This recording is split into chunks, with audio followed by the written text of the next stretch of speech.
for my pot pies to be done, so let's read a little bit more of chapter 9. And I hate to throw this book out, but it's not good enough to sell.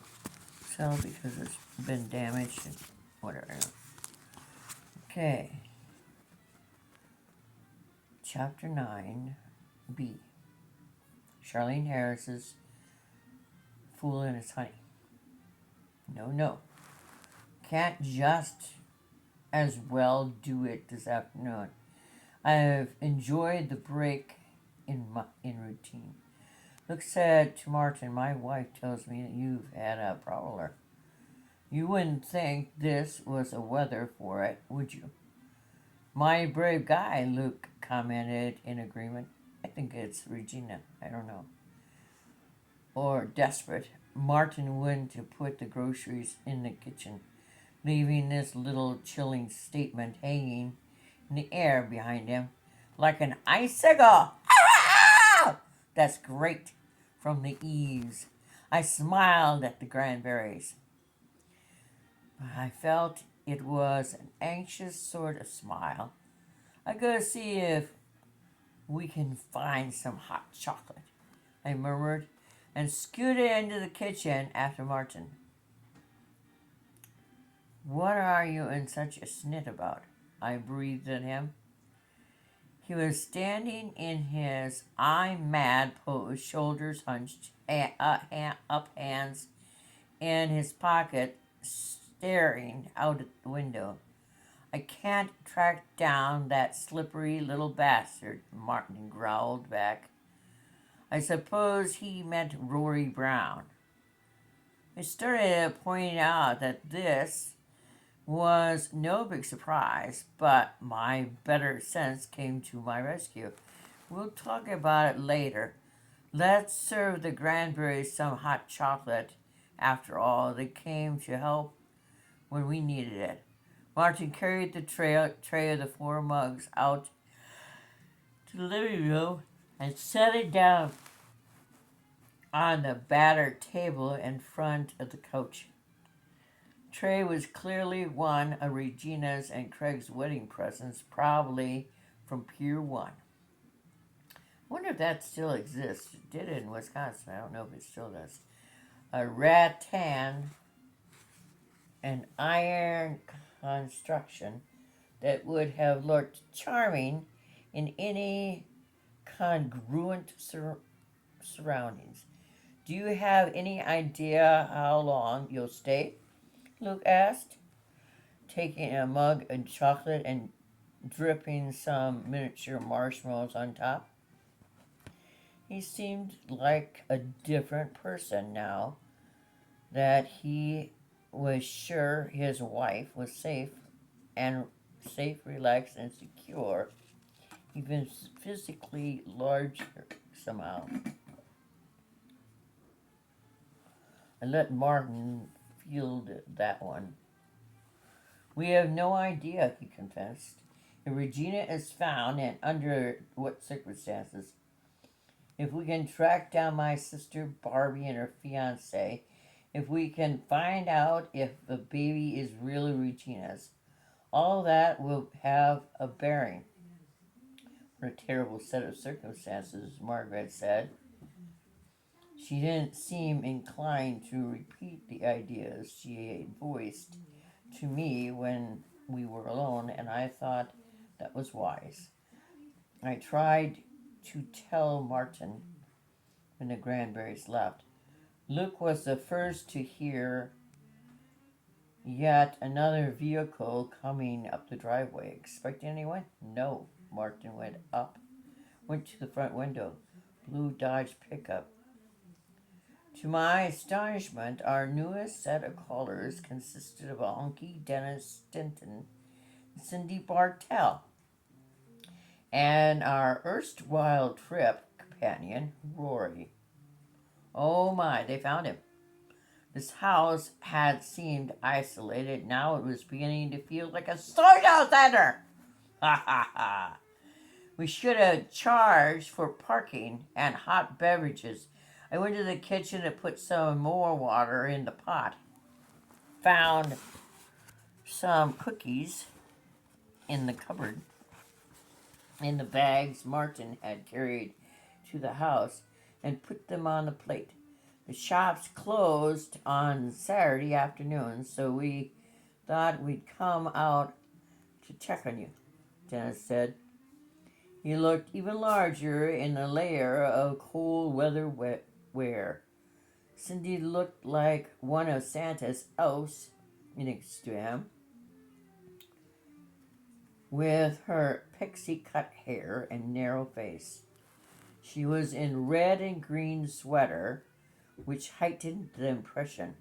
Rory wasn't smiling, or even wearing his usual look of amiable stupidity. Ha ha ha ha ha. On the contrary, he seemed sullen and stubborn.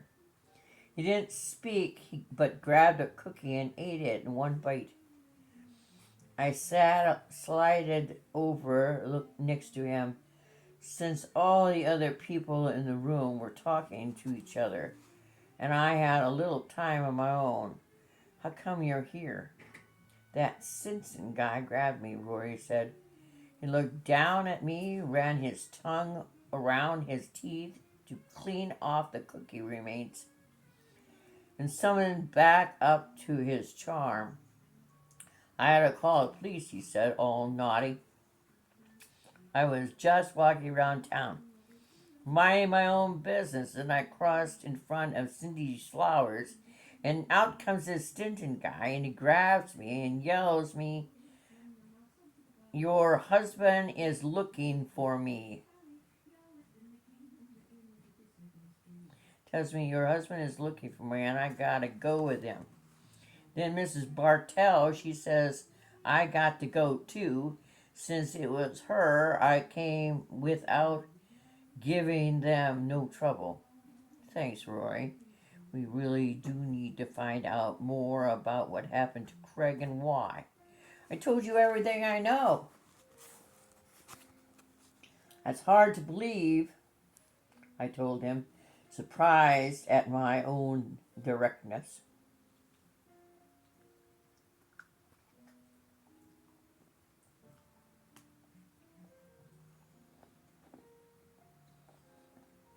You were living out here with Craig and Regina, weren't you? Isn't that your stuff up there in one of the extra bedrooms?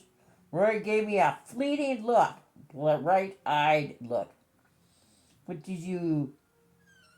What we did here isn't any of your business, he told me, with some justification. Don't speak to my wife like that, Martin said coolly. He had appeared at my side with his usual silence. We don't care about your love life. We just want to find out where Regina is and whose baby this is. Whose? Roy looked down at his feet. Didn't seem to understand what Martin meant, I thought. That could mean two things. Well, as long as that baby is here, anyway, anyone could claim it, couldn't they? Anyone could say anything about the baby. Who's gonna say no? Nobody knows nothing except me. It was a real conversation stopper. I got the attention of almost anyone in the room. Everyone in the room.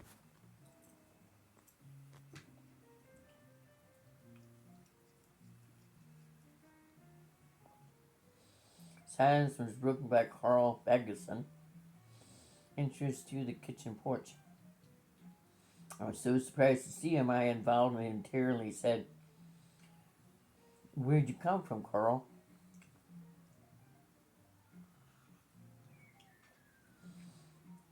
Entrance to the kitchen porch.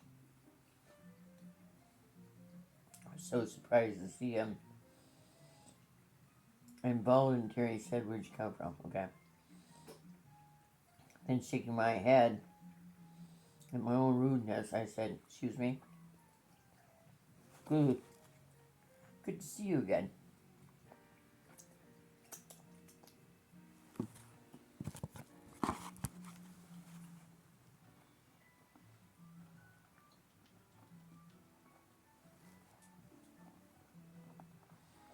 you like some coffee or hot cocoa? Rich to the fact that Carl wasn't wearing his prosperous Midwestern car salesman clothing anymore. Some very practical cold weather wear. Carl was looking at Rory Brown with the coldest, most acidic look I'd ever seen. If I'd been on the receiving end of it, I'd have been as silent as Rory, just as scared. "Hey, Mr. Baggison," Rory said finally. "How you doing? How's Teresa?" "Don't speak her name." How theatrical words sounded, and yet none of us even thought of laughing. Carl was deadly serious. "Teresa?" I searched around the corners of my brain, finally remembered Teresa was Carl's middle child. "I need to talk to you a minute, Martin," Carl said. "In the kitchen. Talk about your social challenges." Rory, I said brightly, "wouldn't you like to go upstairs and gather your things together? Then you wouldn't have to make another trip out here." To my relief, he took the verbal shove and went up the steps. Somehow Rory looked much more at home in the house than I did. I fetched a baggy old sweater, big pockets I draped over the back of one of the kitchen chairs. Carl and Marianne were deep in conversation, so I didn't speak to them. I had the sweater on under my coat. This morning, when I got out in the snow and seen the tracks, and the nursing moderator was still in the leather left-hand pocket, I glanced back through the doorway at our uninvited guest, who took the hint and began making small talk. Hayden, who'd been up for a few minutes, had been deposited in his infant seat by Martin, and of course he came in to share on the conversation. The nightfall of snow had another hot topic, and after that, odds and ends, the top gossip that were as boring to me as Livingston's gossip would be to any of these people. I was able to gather from the snips I caught as I refreshed mugs and fetched napkins. Margaret had once been a school teacher. Dennis Simpson supported the Dallas Cowboys, and more snow was expected today. The hoot of the horn attracted our attention, and I went up front door to see an old black pickup with an attached sign said U.S. Mail sitting in the roof. The mail carrier was leaning out the passenger window in a box and some envelopes in her hand. "Hello," I called. Stepped out with only my sweater for warmth. "I can't see through you, Mr. Black Kitten. Come on, baby. Come on, over here. Thank you." Kittens will fly through the air with the greatest ease and jump into my breast. I hate that.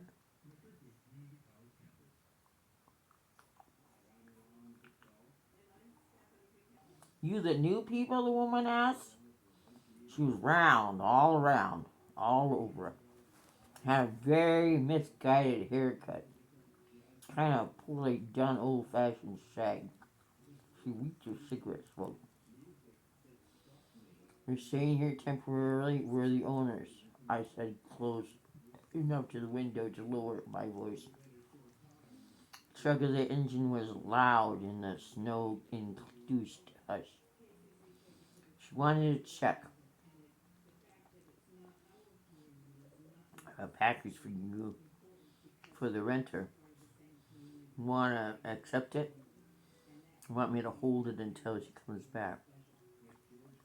It was a Victoria's Secrets. Good Lord. I'll keep it for her, I said reluctantly and tucked the box under my arm.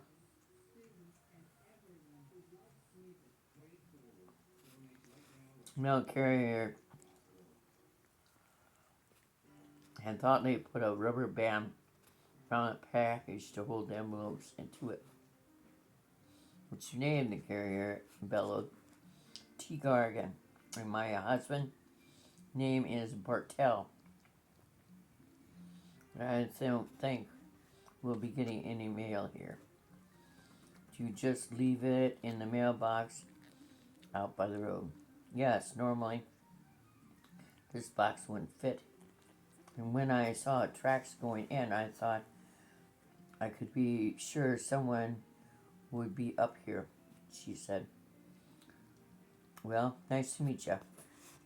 I thanked her and clutching the package across my chest and shivering, the heavy pocket of my sweater banging against my stomach, I darted back into the house. That was Geraldine Clooney, Margaret said, with some amusement. What'd you think? She's one of a kind, I said. Cindy and Dennis laughed. Luke wasn't in the room. Carl was pouring himself another cup of coffee, and Martin was coming down the stairs. The baby wasn't in the infancy. Martin must have put him in the crib.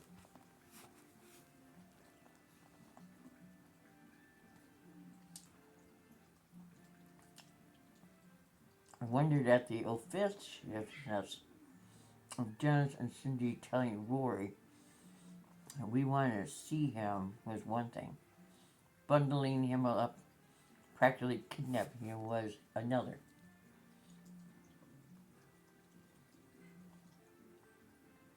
Dylan and Carl had brought Rory out. I wouldn't have wondered, but Cindy and Dennis, as often happens to me, my mind began drifting along its own path. There's nothing like being alone in a crowd to spark a really interesting little thought pattern. Wondered how the Corinthians dug graves in the snow. Did the ground actually freeze like a tundra? Would I get to see a snowplow? Did snowplows clean driveways too? Row. Yes, I guess. I'm sorry, Margaret said, concerned in her voice, but I was telling you that we were going to be going now, and you seemed so out of it. Just daydreaming, I'm afraid, I said, trying to sound matter-of-factly. Thank you so much for coming to my rescue this morning. I think I left my purse in the kitchen. Of course, let me get it. I scooted in the kitchen. There was a rifle leaning against the wall by the back porch door. I absorbed all of this in one comprehensive glance, snatched up Margaret's purse from the counter and handed it to her in the living room within seconds. I don't see Carl's transportation out there. Aurora, Margaret said. I looked up at her and shrugged. You got me, I said cheerfully. Men are strange. Amusement changed the pale face. Come see me, she said warmly. And waving goodbye to the others, she and her husband made their way through the rutted snow to their vehicles. Now, I'm going to go get my breakfast and come back.